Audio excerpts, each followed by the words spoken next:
Well, good news. At least hopefully within a couple of months I should be out of this shop. It's more hull than roof. And be under my barn working pretty soon. It's raining more inside than it is outside. It's kind of moist in here. I keep moving stuff and piling stuff up away from the holes, and the holes keep getting bigger.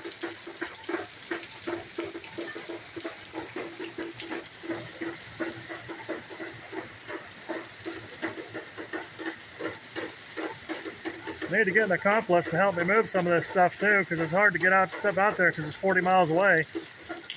But we're getting there. Oh, the groundhog damn ate my pine tree again. I had a little pine tree in here I rooted from a cutting, and a stupid groundhog ate my pine tree.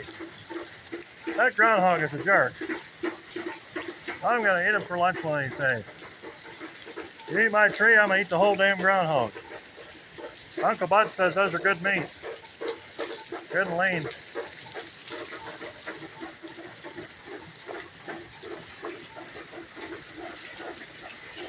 Well, they had a sort of a dry spot anyway. Partial dry spot. I got to get that engine, I got to get a frame built for this. I'm thinking about using it, well, be a multi-purpose thing. That's a Dodge Dakota Daytona 2.5 with a good transmission and a good engine. I'm probably going to use that. I'm building a dune buggy slash skid steer slash forklift out of it. But I'm probably going to put it into a module so I can take it out of the back of that and hitch it up to the back of the truck and get better mileage.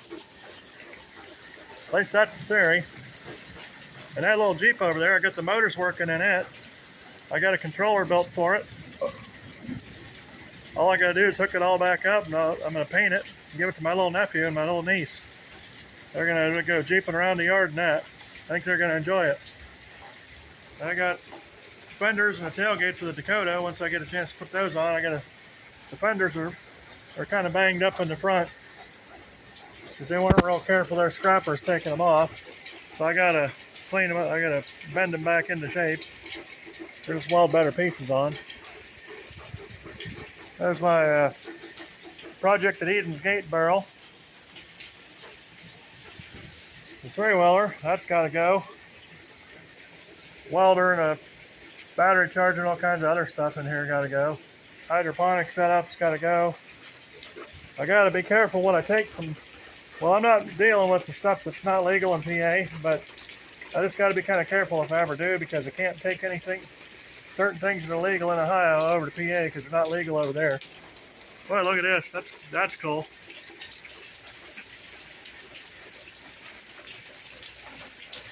That's quality there. Well, for being built in the 1960s, not having exactly zero maintenance since then. Oh, I got to defrost my fridge too. That thing's going to be a solid block of ice for the whole trip out to the barn.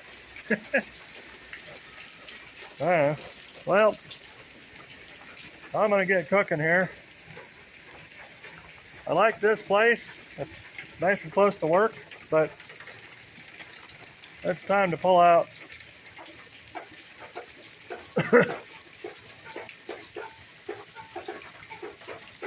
Make sure my battery chargers ain't getting too moist here. Oh no, they're good. I keep having to move stuff because it keeps getting bigger and bigger holes in the roof, and more the holes are multiplying. And they ain't gonna do nothing about it. Oh, here's what I want to do. Oh, glad that didn't hit me. By the way, there is some kind of lightning out here. Check my bucket of shit here, see how she's doing. Oh, it's got a couple of plants growing in it. This is horse manure that I picked up from the dollar store out by my barn, pretty much everywhere out in western PA, in that area by Mercer and in Wilmington, where the big Amish colonies are. All the dollar stores and most of the regular stores have got hitching posts for the Amish. And by those hitching posts, there's always a giant pile of manure, and you can take as much as you want and use it.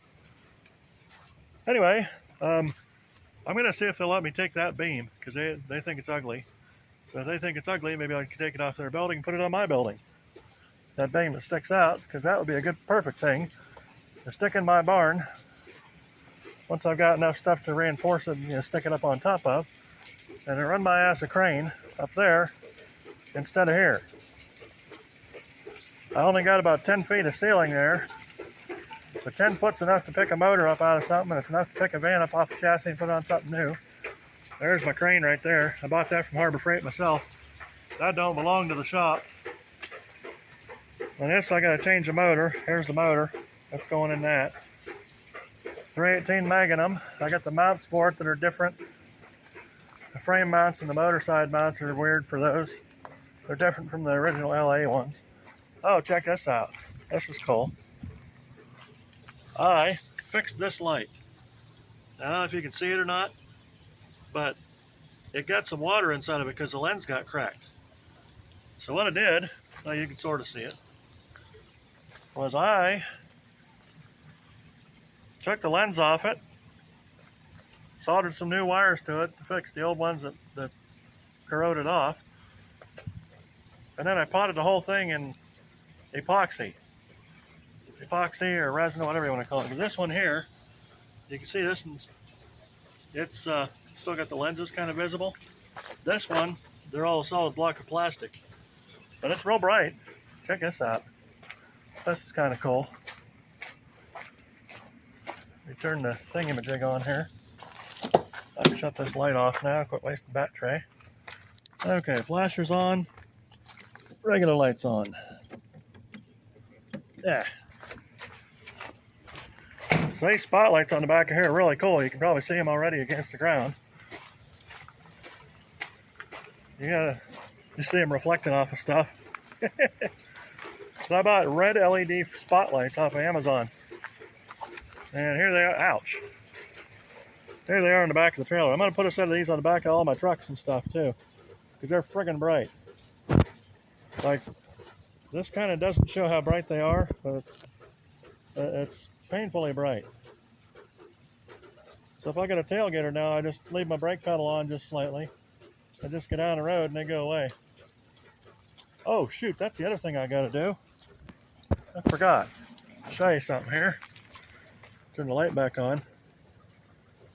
Now my highly reflective sheeting is no longer highly reflective. It's not eliminating the tailgaters anymore. So I got a new batch I'm going to put on there. Hopefully that'll get her fixed right up.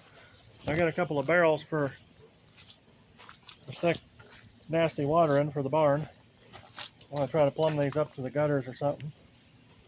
Somehow or other. I'm not taking that damn roof water. It's disgusting. Well, that's about it for the stuff. That van over there is going to come over to the home compound here pretty soon. I got her running. I got to weld another piece of metal up front for the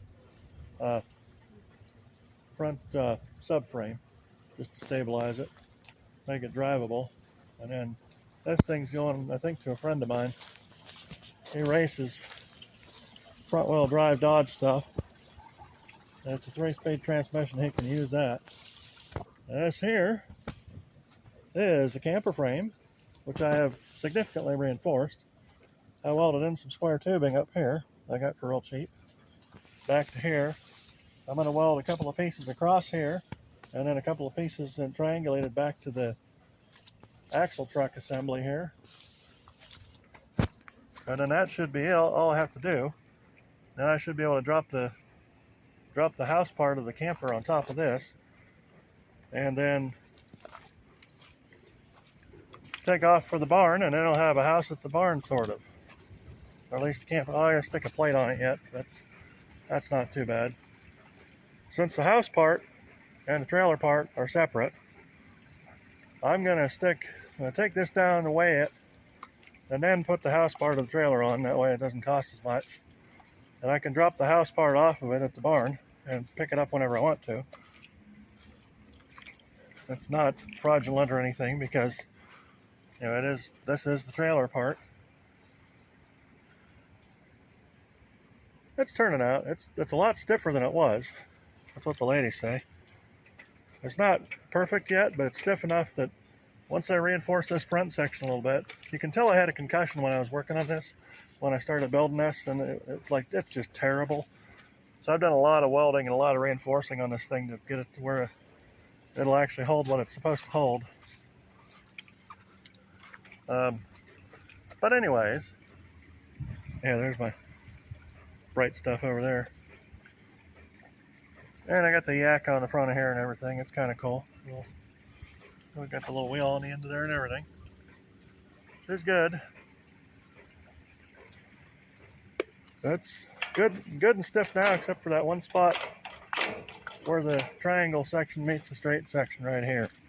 I figured, well, I didn't originally figure it because I had a concussion and I wasn't able to think straight, but now, if I put some reinforcement across here and then back, and then another set of bars up to that reinforcing bar underneath here, this here, that should get me enough to where I can, and it doesn't have to go down the road all the time, it just has to go down the road once to get to the barn for right now.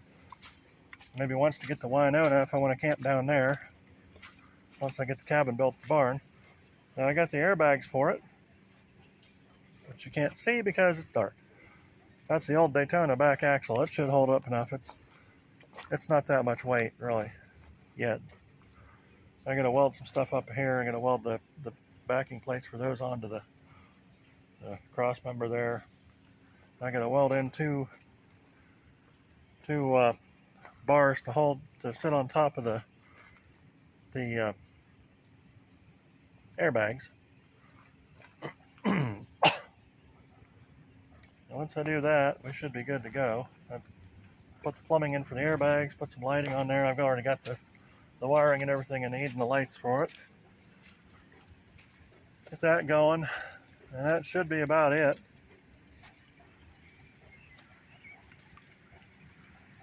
This is ugly, but it's functional. It'll do what I want it to do. It'll haul it 40 miles to the barn from the shop. Yeah, you can see them Dodge Daytona snowflake wheels. I'm probably gonna have to change these, because these are kind of dry rotted a little tiny bit. By a little tiny bit, I mean they'll barely hold air. So I'll have to change these tires. That's not that bad. I got a tire machine, and these don't pop off the rims too hard. But that's all. Getting ready to shut her down here. Lock everything down, head home, and sleep until the deer start setting off a damn security camera again. I'm tired of those alerts, especially the stupid groundhog keeps setting the dang cameras off. That's irritating, but I gotta look every time, because the one time it's some idiot that's stealing all my crap. I mean, not that there's really anything here anybody would want to steal, but people steal whatever.